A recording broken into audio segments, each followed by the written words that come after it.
একটা জায়গাতে আসছি, অনেক গরম আজকে। তো আমরা আরব দেশে যারা থাকি, বৎসরের এই সময়টা কিন্তু অনেক গরম থাকে।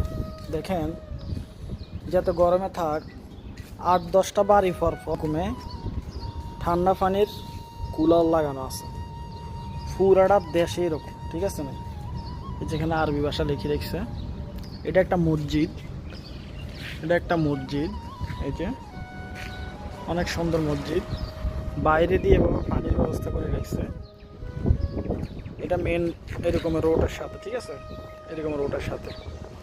আমাদের দেশে অনেক বড় লোক আছে, অনেক পয়সাওয়ালারা আছে, কিন্তু এই জিনিসগুলো করে না। আপনার পয়সা হইলে বাড়ির সাইডে দিয়ে এমনভাবে সাইড ওয়াল করে, মানে ভিক্ষা করা ভিক্ষা নিতে পারে না, থাকতে পাবো পানি দেবো। তাই যাদের সামর্থ্য আছে এইভাবে পথচারীদের জন্য দেশেও কিন্তু করা যায়। এটা কিন্তু অনেক টাকার কিন্তু ব্যাপার না, ঠিক আছে, তো করা যায়। কিন্তু দেখছি অনেকে আমাদের দেশে পয়সাও লয়ে গেলে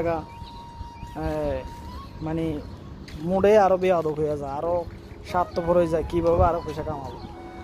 তো এগুলা খেয়াল করবেন।